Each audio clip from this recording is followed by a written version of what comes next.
While we have many avenues to engage with the media in today's world, moving forward, I intend to do these briefings to maintain an open dialogue about the department's activities. Our head of public affairs and a representative from the Joint Staff will also begin holding regular press briefings. My aim today is to give you an overview of my first 30 days in office and to talk about my priorities for the department. In short, it has been a very busy first month for the team, and I'm very encouraged by the progress we are making. That said, our direction remains fixed. We are committed to the National Defense Strategy and its 3 lines of effort: building a more lethal force, strengthening our alliances and partnerships, and third, reforming the department for better business practices. And I added line of effort 4, for me, taking care of service members and their families. The NDS is a strategy grounded in reality. Strategic competitors such as China and Russia are deliberately building up and modernizing their military forces to challenge the United States and enable their geopolitical aspirations. At the same time, regional adversaries like Iran and North Korea continue to promote instability. Thus, the department's central challenge is to balance current requirements with the needs of the future. Both require our time and resources, and so to get this balance right, we need to make tough decisions. To enable this decision-making, we have modified our battle rhythm. Every Monday, all of the department's senior leaders, uniformed and civilians, are now meeting twice in separate sessions as a leadership team to ensure our priorities are aligned and to measure progress towards implementing the National Defense Strategy. Our policy team has been fully integrated into our planning processes and is leading the NDS reviews, exercising civilian control over those efforts. The idea is to take a hard look at our activities so that everything we do drives towards our strategic objectives, which are designed to achieve our policy aims. If something doesn't, then we ask ourselves, why are we doing it, and what should we be doing instead? We've also begun a defense-wide review process. The goal of this review is to identify time, money, and manpower that can be reallocated to our highest priorities in support of the NDS. Deputy Secretary of Defense Norquist serves as my point man for this effort. We've begun this process with a focus on the Fourth Estate, and will eventually address other parts of the Department of Defense enterprise. Early this month, I traveled to the Indo-Pacific region on my first overseas trip. Many of you traveled with me. That region is our priority theater, so it was important to demonstrate my commitment to our allies and partners there and to hear firsthand from my foreign counterparts and heads of state. Together, we are committed to defending our shared values and upholding core principles such as respect for all nation sovereignty, adherence to international rules and norms, and to our mutual security.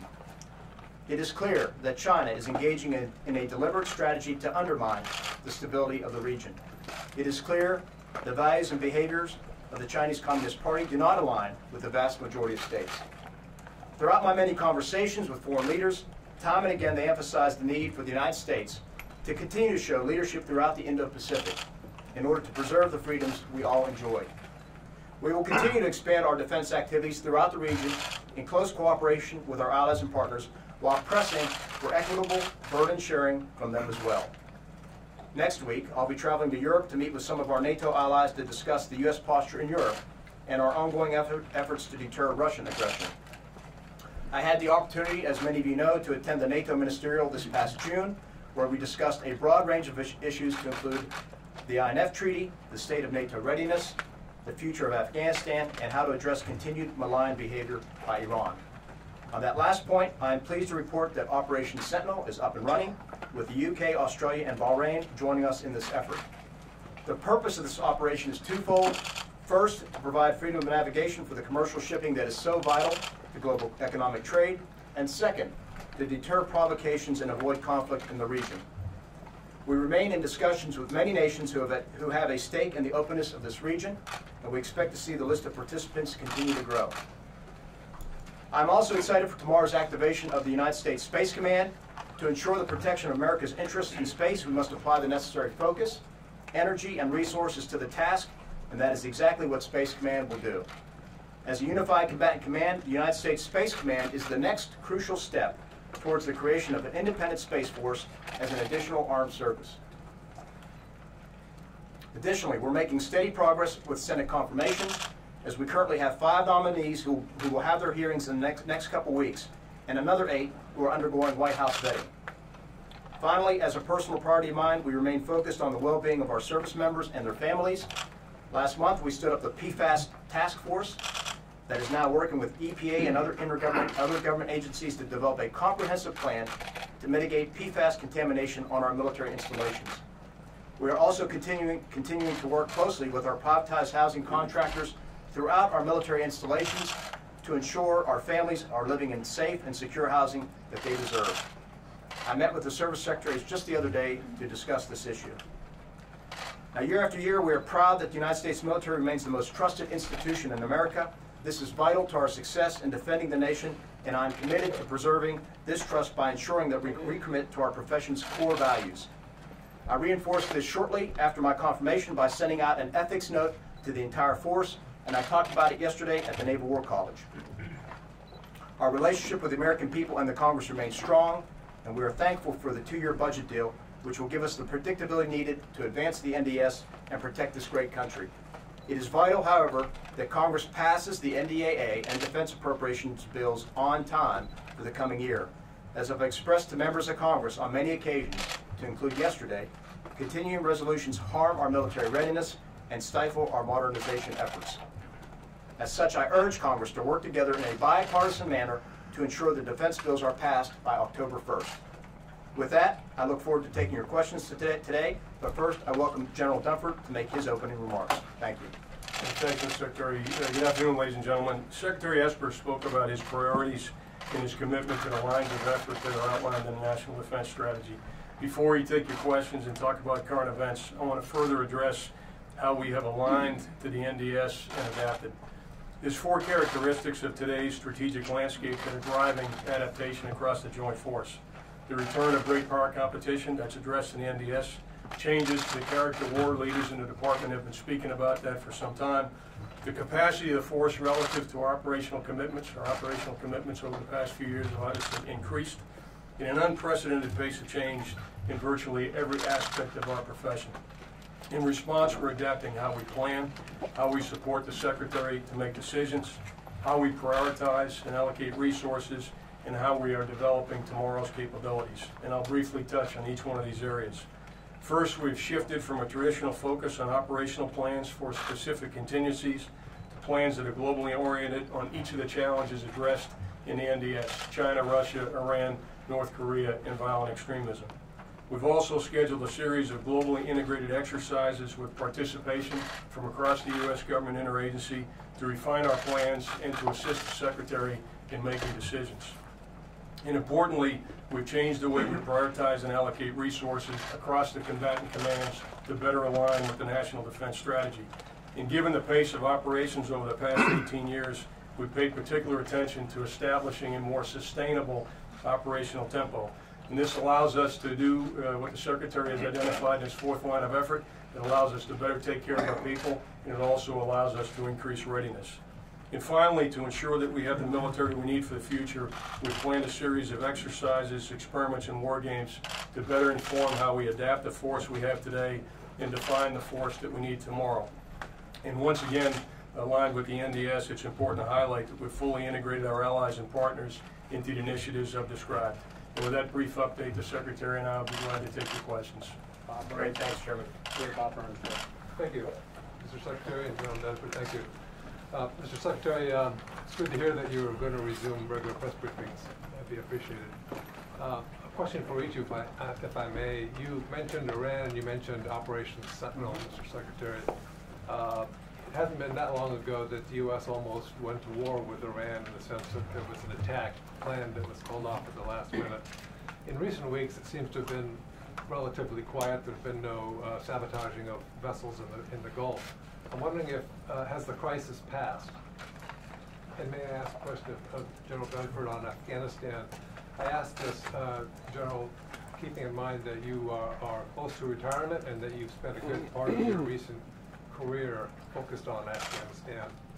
At this stage, when negotiators are talking about getting close to a deal that would call for the U.S. to withdraw its forces from Afghanistan, I'm wondering how you feel about essentially walking away from Afghanistan with no counterterrorism forces on the ground as opposed to over the horizon or some other form.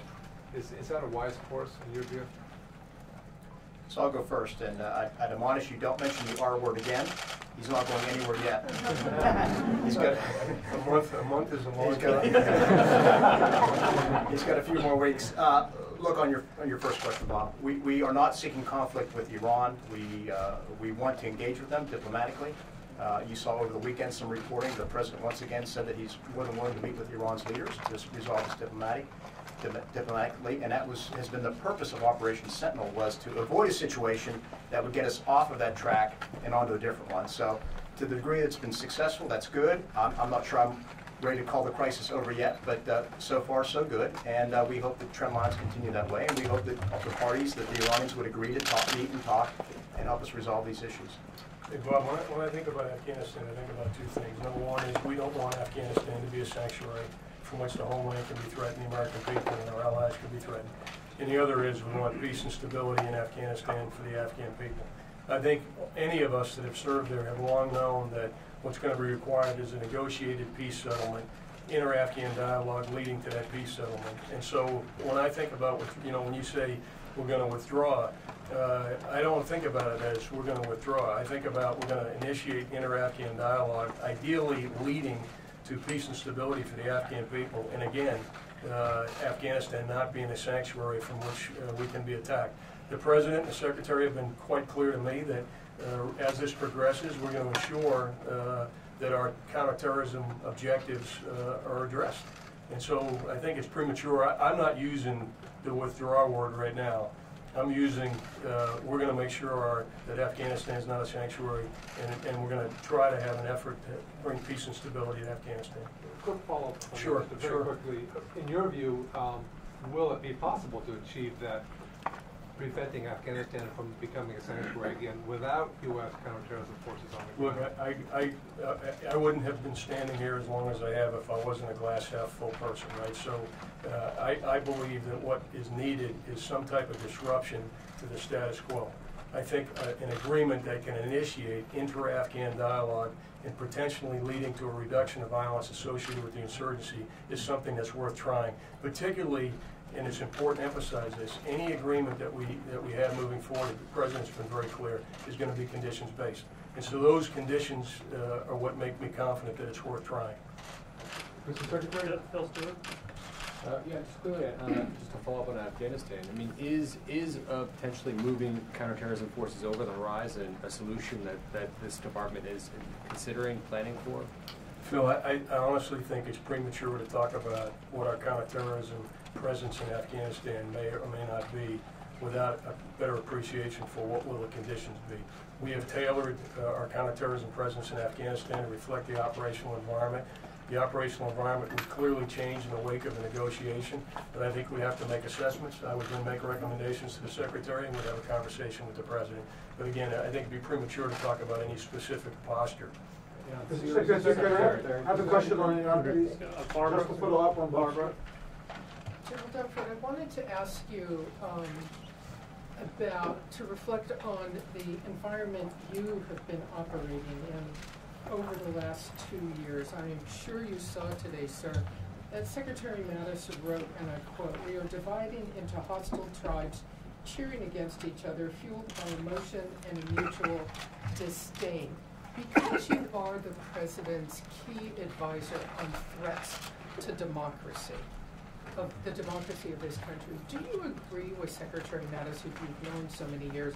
Do you believe that there is now tribalism in this country that essentially threatens democracy?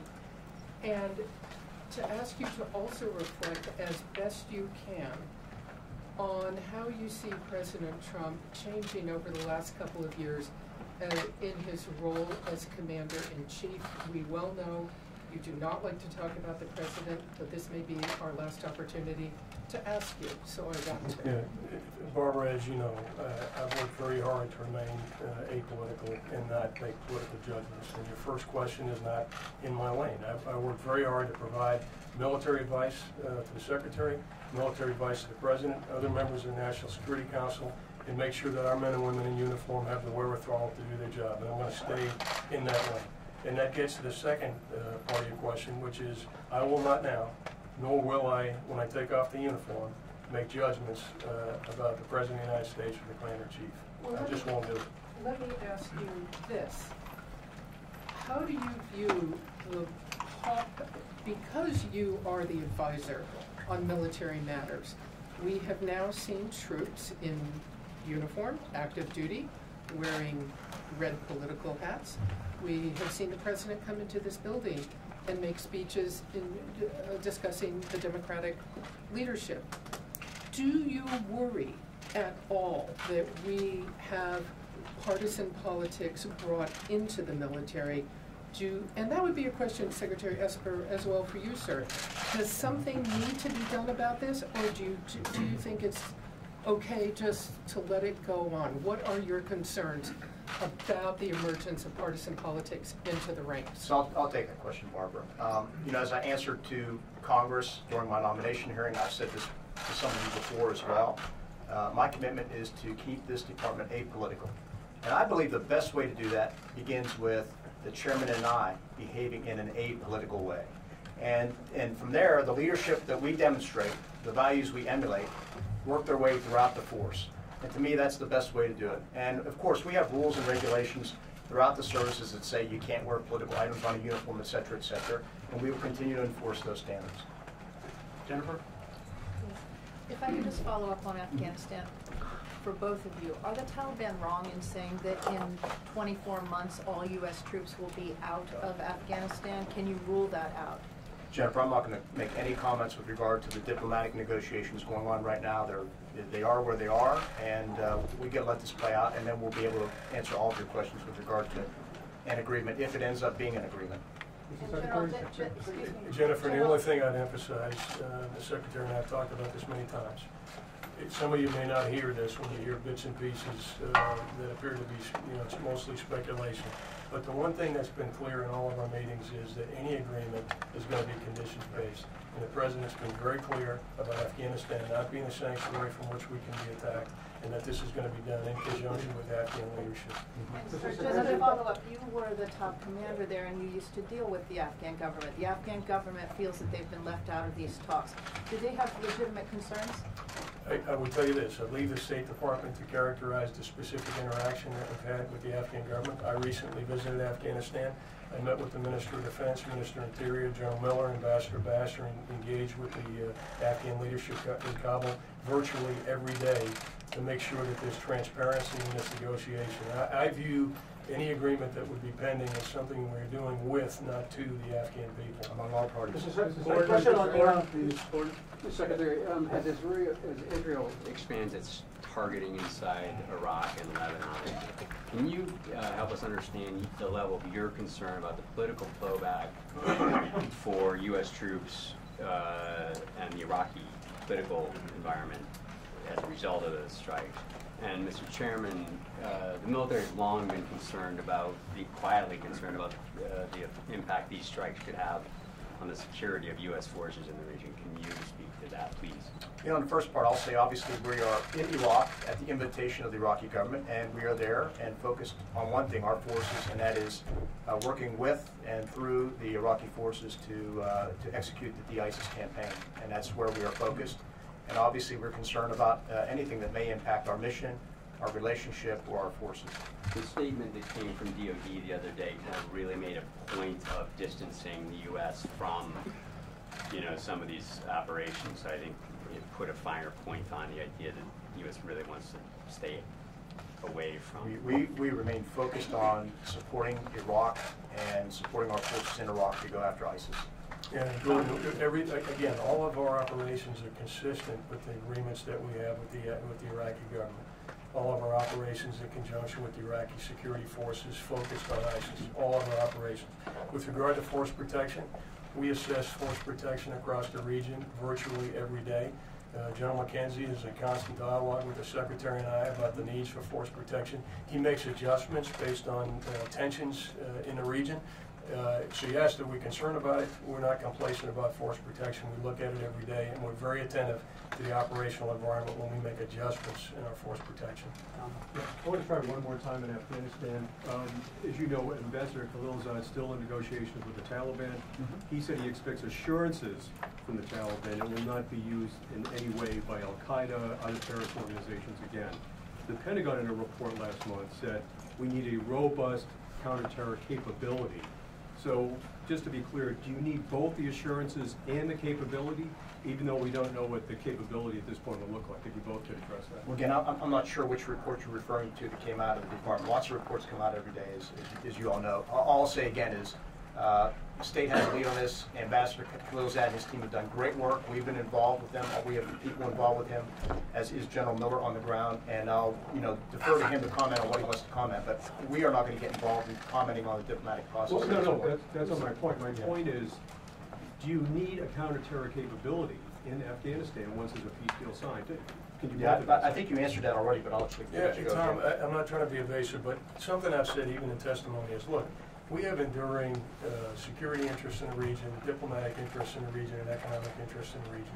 And the form of our presence to advance our interests in those areas is going to change over time. And so any discussion about capability is going to be benchmarked against the threat, but as importantly, against the capacity of our partners in Afghanistan to deal with that threat. So could we talk conceptually about a time in the future when the Afghan security forces can deal with security in their country by themselves? You can, but we're not prepared to have a specific conversation about when that may be or what capability will be associated with what operating environment. But the bottom line is the U.S. will need some counter-terror capability in Afghanistan. We will need our interests addressed. Thank you again for doing this briefing. We really appreciate it. North Korea has been launching salvos of missile tests recently. I know that the White House has downplayed them because they don't violate the agreement with Kim Jong-un. But strategically, I mean, are they a concern for you that they are developing what they call it to be new weapons? And do you think that they're just pushing the limits of that agreement? And then just a follow-up, if I could, about this new submarine missile. You know, I talked about this on my trip to the Indo-PACOM. I had this discussion with both my counterparts and the heads of state in both Japan and Korea about these tests. And obviously, we are concerned about their short-range ballistic missile tests. We want to understand what they're doing, why they're doing, et cetera. But on the other hand, we're not going to overreact. We want to take a measured response and make sure that we don't close the door to diplomacy. At the end of the day, we will get to an irreversible, verifiable, complete denuclearization of the peninsula. The best way to do that is through a political agreement. So we don't want to close the door by overreacting to their tests and what they're doing. And if I could follow up just on this development of short-range tests. But of a new submarine ballistic missile, we know that they've been developing this capability for a while. Are they on the verge of something that could be a game changer because potentially could be an ICBM launch? Yeah, I don't have anything to add to what has already been reported in the open press. Mark? Mr. Secretary, thank you, Tara McClatchy. I wanted to get back to what you were saying about taking care of the people. And over the last 2 decades of war, a number of servicemen have come in contact with things that are potentially cancer-causing, the air they breathe, the fire, the burn pits, a lot of the aviation. You're dealing with the PFAS, but overall, are you concerned about the potential rising rates of cancer within the military and veteran community? And are you looking at any ways to make establishing service connection easier for those veterans as they age and potentially, 10 years down the road, see that they've come to develop a type of cancer that maybe it was because of what the air they breathed or the vehicles they were in, et cetera? Yeah, sure. I mean, this goes back to my days in the service. After my tour during the Gulf War, we had what you may recall Gulf War syndrome that was out there, and still many folks suffer from it. The VA has the lead on this. I haven't talked to VA Secretary Wilkie in a while. He and I go back many years. He is completely committed to our service members and the veterans, and those are that is one of the areas where I want to improve and make sure we're doing everything we can to assist soldiers, sailors, airmen, and Marines as they transition out of the service into the VA system, and then make sure that we tackle some of the things that you're talking about. I have a question on Iran, sir. Would you mind if you answer my question on Iran, please? I have a follow-up on Iran, please. Two quick follow-ups, actually. One, to Tom's question, General Dunford. When you said that there might be a time in the future where the Afghan partners have the ability to be the counter-terror force to keep any kind of terrorism out of Afghanistan, that might be in the future. Are they capable of that now? Are you ready to say the Afghan security forces could secure that country without outside help? In the current environment today, at the level of violence associated with the insurgency, and if we and the Afghans agree that some degree of support is necessary, that's why we have forces on the ground inside of Afghanistan today. But again, I want to make sure when I spoke about Afghanistan securing itself in the future, I was very clear. I'm not affixing a time horizon to that or specific conditions. I was just answering the question. Right now, it's our judgment that the Afghans need support to deal with the level of violence that is associated with the insurgency today. If an agreement happens in the future, if the security environment changes, then obviously our posture may adjust. And that's more than monetary support, it's actual physical military support. That's right, and those are all, that's a level of support we're providing today that will change. One thing I'm sure, based on even since my time in Afghanistan, many of you recall we had 140,000 coalition forces there when I arrived in 2013, and about 15,000 or 22,000, I think, total coalition and U.S. forces today, so significantly different. The one thing I'm sure of in the future is that our posture is going to adjust. And then one quick to follow up on Louis' question, Secretary Esper, of North Korea. Since it seems that these short-range missiles have been a response to the U.S.-South Korean exercises, computer-based exercises, what does that say about the future for any larger-scale military exercises between the U.S. and South Korea? Will we ever get back to the point where there are the large-scale, tens of thousands of troops, weeks-long military exercises? Well, the key is to make sure we're doing things that we need to do to preserve our readiness. And I've had this discussion a couple of times with General Abrams on the peninsula. That Shuren may have, I'm sure has as well, may want to comment. And just 2 weeks ago when I was in Seoul, he and I talked about that. He feels that the training and exercise plan we currently have underway is sufficient to maintain our readiness on the peninsula with our ROC allies. So that may or may not mean going back to whatever it was. I trust the commander's assessment on the ground. Our exercises in the past were designed to do two things: deter North Korea and enhance the readiness of our collective forces, combined forces. We made an adjustment to the posture of our exercise, the visibility of our exercises in support of the diplomatic effort to denuclearize the peninsula. When we made that adjustment to have less visible exercises, we found other ways of maintaining high level of readiness. But I would tell you, representing the leadership in uniform, we've talked a great deal with General Abrams, Admiral Davison, and now the Secretary, and we're confident that the exercise and training program that we have in place right now will allow us to maintain the requisite level of readiness. Aaron Manna. Thanks. I wanted to just ask about Turkey. There's been kind of mixed signals about Turkey with the S-400 and the F-35. Secretary Esper, if Turkey was to say, hey, we're getting rid of the S-400, or we're even just going to put it in a warehouse, we're not setting it up, does that qualify then to return with the F-35 program? Is that something the Pentagon would consider? No, not in my book. Okay. I mean, I've been very clear in both my public comments and privately with my Turkish counterpart. It's either the F-35 or the S-400. It's not both. It's not park one in the garage and roll the other one out. It's one or the other. So we are where we are, and it's regrettable. As I've said, Turkey's been a long-standing, a great partner and ally, and I would hope that they would move back in our direction and really live up to what NATO agreed to many years ago, and that was to begin divesting of Soviet-era Russian equipment, and they seem to be moving in a different direction. So if they were to say, hey, we want to get rid of the S-400, we made a mistake, we're walking this back, would you be open to them rejoining the F-35 program? They would have to, again, get rid of the S-400 program and completely out of the country and out of whatever, and then we could consider that. And then, for the General, you've been one of the maybe most outspoken people who traveled to Turkey. You've been there many times and met the leadership. In your estimation, what is the relationship between the U.S. government and the Turkish government right now? Sure. Here's what I tell you. This is what I tell my counterpart almost every time we meet.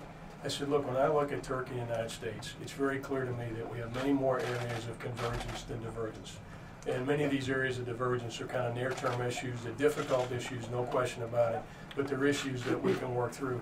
And so we try to focus on the horizon and say, look, we are allies today. Turkey is an important part of the NATO alliance. Our bilateral relationship is very important. And so what we do when we meet is we try to find ways to enhance the relationship and focus on the future, which in my view if you look at Turkish national interests and you look at U.S. national interests, they're much more closely aligned with any other interlocutor that Turkey may be dealing with right now. Mr. Ryan.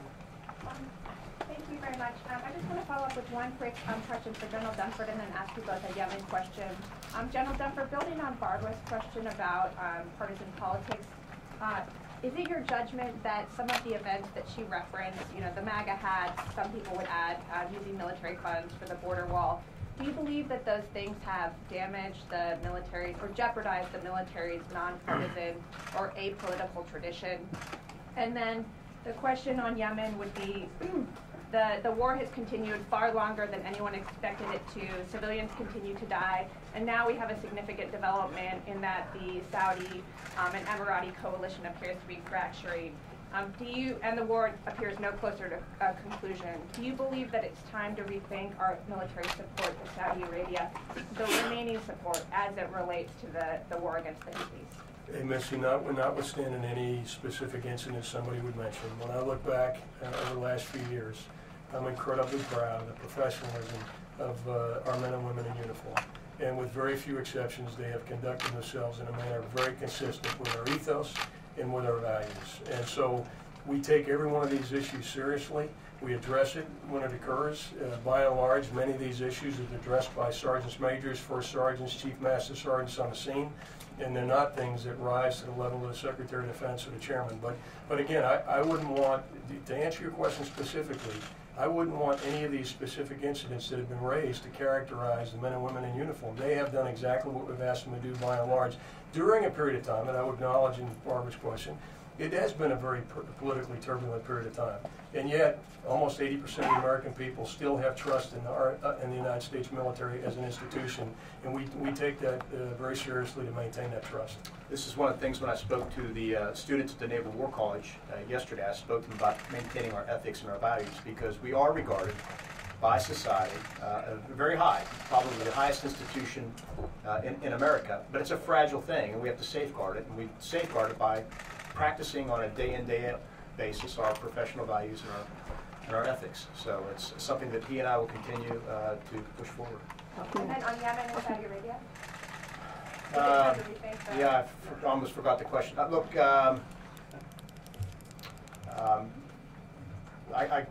what was your specific question? The question is it time to rethink the remaining military support to Saudi Arabia as it relates to the war against the Houthis in Yemen, given the fact that the war has not, our continued support has not helped the war get apparently closer to a conclusion?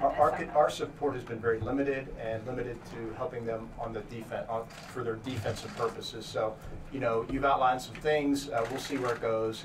You know, I think with most of these conflicts, they often end in a political agreement, and we'll see if the parties are ready to move to that stage.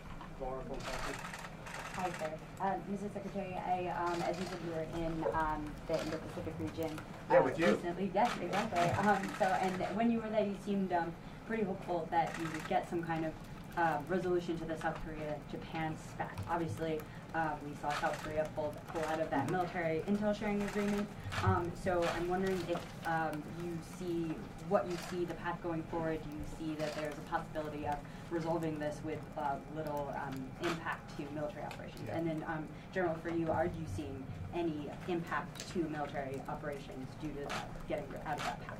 So at the time, I was and I remain very disappointed that both parties are engaged in this, and I expressed that to my counterparts as I met with them in Tokyo and Seoul, and of course encouraged them, urged them to work it out between them.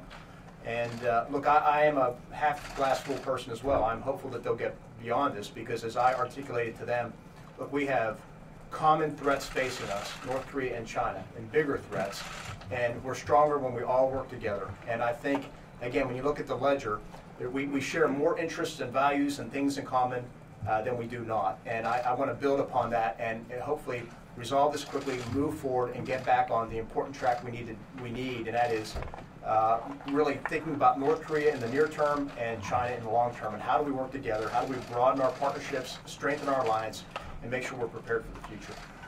And Laura, to answer your question, I haven't seen an impact on military operations right now, but I share the Secretary's disappointment in what I view as a setback in the relationship between South Korea and Japan. I think that's a very important relationship. Admiral Davison works on that hard every day. I've worked on that for the entire 4 years I've been a chairman, to have a good relationship, and I think it's in our collective interest, meaning Japan, South Korea, and the United States, for us to have an effective relationship amongst the three of us, and we're going to continue to try to work and make it get back in a positive direction. And just to follow up on that, if there is some impact, do you have contingency plans to deal with that if some of this? And we have other ways of sharing information. Obviously, none as effective as a very strong bilateral information sharing agreement between the two countries, but there are other mechanisms in place to allow us to deal with alliance crisis or contingency. Jeff? Thank you. Question for Secretary Esper. President Trump has said repeatedly the U.S. could win the war in Afghanistan at the cost of millions of Afghan lives. Does the United States retain the right to use nuclear weapons against the Taliban? Jeff, we reserve the right to keep all options on the table. But look, clearly we have a plan going forward. The key to resolve this conflict is a political agreement. We're on that path right now. And we're hopeful that we can reach some type of conclusion that would result in a political agreement that can get us on the right trajectory. Well, does it help the negotiations? Question on that, please. Well, does it help the ongoing negotiations when the president repeatedly says that the United States could kill millions of Afghans to end the war? I think this administration is committed to finding a path forward that, again, achieves certainly a few things. One, of course, being that Afghanistan is no longer a safe haven for terrorists to attack the United States. And secondly, one that results in a intra-Afghan agreement that allows all the stakeholders there in the country to move forward on a different trajectory than what they are on now. Thank you, Mr. Secretary. Recently, you had a phone conversation with the new India's defense minister. Can you give us a sense what kind of relationship you want to build up with India? Yeah, as you all know, I don't like to talk about private conversations I've had with folks. It's just a good rule of thumb I've always lived by. But I will say that we had a very warm conversation. We talked about our mutual strategic interests and then discussed some next steps by which we can work together more closely. Carla? Thank you, Mr. Secretary, Mr. Chairman. Question for you, Mr. Chairman, on Turkey and Syria, and then for you on the border wall. The U.S.-backed Kurdish forces in Syria have said that they began withdrawing from 2000 because of this safe zone. Explain to us, what exactly has the United States military agreed to? Are there going to be joint patrols for this safe zone? Get us up to date. Yeah, no, Carla, thanks. Look, to put in context, there's two things we're trying to do, right? Number one, we're trying to maintain continuity in our campaign against ISIS in Syria. And number two, we're trying to address what are legitimate concerns by the Turkish government for the border between Turkey and Syria. So we're trying to balance those two ends. And as many of you know, we've been having conversations with all parties now for 2.5 years, working our way through this. We recently agreed, so some of the specifics, we recently agreed to set up a coordination center. So right now in Ankara, this was set up in the recent days. United States European Command, Central Command, Turkish General Staff are now in a coordination center inside of Ankara. We've also made agreements to immediately address some of the threats along the border between Turkey and Syria, removal of heavy weapons and those kind of things. With regard to your specific question, combined patrols and those kind of things, that's all being worked out in the coordination center. So what we've agreed on is the threats. We've agreed on a broad approach. The Secretary has spoken to his counterpart. I've spoken to my counterpart on a broad approach to address that area along the border between Turkey and Syria. But honestly, every day we're going to grow this capacity, and the whole purpose of setting up the coordination center is so we can drive down to the appropriate tactical level between commanders the specific actions we'll take every day to eliminate the threats. Oh, and I had a border patrol. Do we have a date on when the joint patrols are going to start? No. Okay, No. and then on the border wall, sir, why did you agree to build an additional 20 miles of border wall? Can you elaborate on your decision, and how much has this cost DoD total, the deployments and everything? Yeah, I don't have a total number for you in terms of cost. We can get that for you. On the first part, as I recall, the reason why we were able to do 20 miles is because the Corps of Engineers were successfully negotiated lower prices than expected, which freed up money to do more miles. It was as simple as that, and that's my recollection. If I'm mistaken, Jonathan will clean it up after me. Right, we're going to go to Tabit here, and then last question, Megan from Military Times. Thank you. Secretary, my question is for both of you, Secretary Esper and Chairman Dunford. Have you seen any evidence that Iran's military capabilities or Iran's military readiness, either the IRGC or the Quds Force, have been diminished, weakened because of the U.S. military buildup in the region and because of the U.S. sanctions on Tehran? I don't talk about intelligence matters, first of all. I would say it's fair to state that between our presence and the presence of our allies and partners in the region, I think so far, what I made earlier, we've, further bad provocative behavior has been deterred, and that's a good thing. Because again, as we continue to reach out, I've said many occasions, we want to talk with Iran and talk about a diplomatic path forward. And I wouldn't today draw a correlation between the forces we put in the region and degrading Iranian capability. The forces that are in the region that the Secretary approved are to deter aggression and to provide the President with options in the event that deterrence fails. So it hasn't had a material effect on the actual capacity of the Iranian forces or their proxies. Megan for the last one. All right, for Secretary Esper, are there plans to send more troops to the border mission or to withdraw any of the ones that are still there? And is there a possibility that this wall might end up being built piecemeal completely with DoD funds and under DoD supervision? Well, I don't know about the second part. It'd be speculative. I think on the first part, our response in terms of providing more resources and more troops depends on DHS needs, and we look at them on a case-by-case basis. So nothing comes to mind immediately. Maybe I'm missing something, but we flex that force based on DHS's needs at the border, and of course their needs at the border ebb and flow based on what they see approaching the border, trying to handle folks and whatnot. So. All right, guys. Thank you. Okay. Thanks, everyone.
Thanks, JB. We'll see you next time. Can you empty this room?